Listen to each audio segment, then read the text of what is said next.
네, 안녕하십니까. KJ 영재센터 대표 이정석입니다.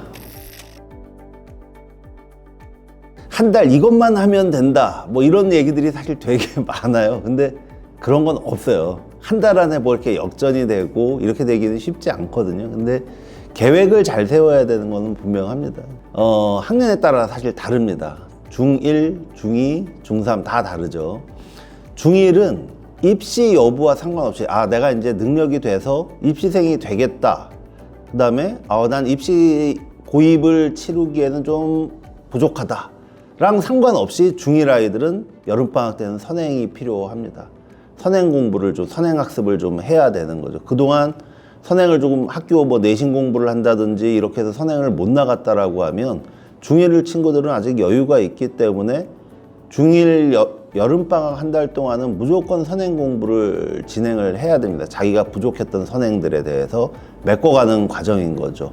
그게 이제 능력치에 따라 1년치가 되는 경우들도 있고 한 학기가 되는 경우들도 있고 이럴 텐데 그거는 본인 능력에 맞게 선행 계획을 세워야 된다. 입시 여부와 상관없이 중1들은 선행을 해야 된다인 거죠. 그 다음에 이제 중2 같은 경우는 이제 중2가 되면 내년에 당장 입시를 치러야 됩니다. 여름방학은 중2 2학기, 다시 말하면 입시를 이제 준비하기 시작하기 위한 바로 전 단계입니다. 그래서 본인의 목표가 뭐냐에 따라 좀 달라지는 거죠. 중2인데 나는 특목고 진학을 하지 않고 그냥 일반고 진학을 하겠다라고 하면 여전히 선행 공부를 해야 됩니다. 고등학교 올라가서 준비해야 될 것들을 해야 되기 때문에. 근데 중2 학생인데 나는 특목고 입시를 특목고 입시는 굉장히 다양하지만 아무튼 특목고 입시를 준비해야 되겠다. 특히나 영재교나 과고를 준비해야 되겠다라는 생각을 하는 학생들이라면 선행은 이미 어느 정도 되어 있다라는 전제하에 내년 입시 준비에 대한 사전 작업 이런 것들이 필요한 거죠. 그러려고 하면 학원에 대한 탐색이라든지 내가 부족한 과목이 뭐였는지 그런 부분 약점에 대한 보완들이 이루어져야 됩니다. 중2들의 경우는. 중3들의 경우는 또 다르겠죠. 중3은 이제 입시 결과가 이미 영재교 입시는 결과가 나왔을 거고 이제 12월 달에 남아있는 과고나 자사고 입시를 외고 입시를 준비하는 학생들이 있을 거고 일반고를 진학을 하는 학생들이 있을 겁니다. 하지만 이미 중3 여름방학 때 입시를 하기 위해서 12월 달에 있는데 그게 지금 8월부터 준비한다 이렇게 해갖고 입시가 이루어지는 것은 아닙니다. 이때 내가 특목고를 한번 가보겠다라고 하면 확률적으로는 굉장히 떨어지는 거죠. 물론 영재교 떨어진 아이들이 과고를 준비하는 건 좀 다른 얘기겠지만 이제부터 입시를 남은 한 4개월 정도 입시 준비를 하겠다 이거는 불가능합니다. 그러니 그 전까지 입시를 준비했던 친구들은 계속 킵고잉을 하는 거고 나는 일반고를 가겠다라고 하는 친구들은 무조건 고1 첫 중간고사 내신 대비 연습을 해야 됩니다. 지금은 일반고에서는 내신의 중요성이 엄청나게 크기 때문에 이미 중3 여름방학 때부터 내년에 있을 고1 1학기 중간고사 내신 대비를 시작을 해야 되는 거죠. 그래서 학년별로 이렇게 좀 다를 수 있습니다. 학습에 대한 부분은.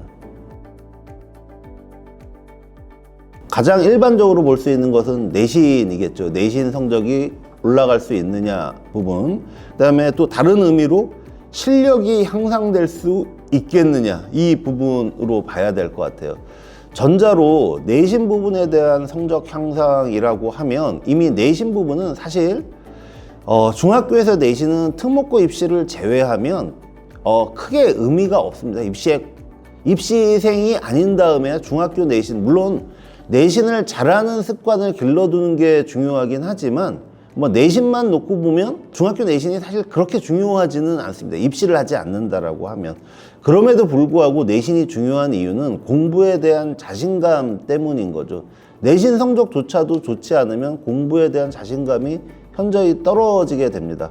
그렇기 때문에 그런 부분을 만회하기 위해서라도 내신 공부를 조금 해야 되는데 내신을 잘하기 위해서 가장 필요한 부분은 일단은 메타인지라고 생각이 됩니다. 메타인지, 그러니까 그런 습관을 가져야 돼요.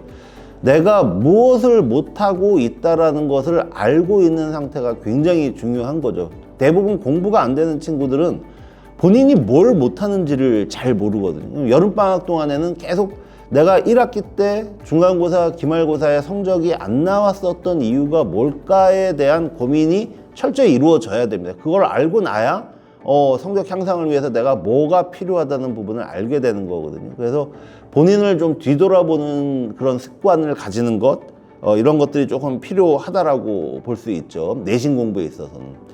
그 다음 실력 향상을 하기 위해서는 뭐 거의 비슷한데 좀 객관화돼야 됩니다. 자기 실력에 대해서. 자기 실력은 뭐 중하위권인데, 입시를 하기 위해서 중하위권인데 상위권에 있는 아이들의 뭐 커리큘럼을 따라간다든지, 또 반대인 거죠. 본인은 능력치는 분명히 상위권인데 학원의 커리큘럼은 사실 대중적이거든요. 그 커리큘럼만 따라가다 보면 본인한테 도움이 되지 않습니다. 그렇기 때문에 상위권 학생이건 뭐 중하위권 학생이건 간에 본인의 현재 포지션을 정확하게 파악하는 습관을 기르는 것이 공부하는 데는 가장 중요한 습관입니다. 그게 지금 되어 있지 않다라고 하면 여름방학에서부터라도 아직 뭐 충분히 기회가 있으니까 그런 습관들을 가지는 것들이 굉장히 좀 필요하다라고 생각됩니다.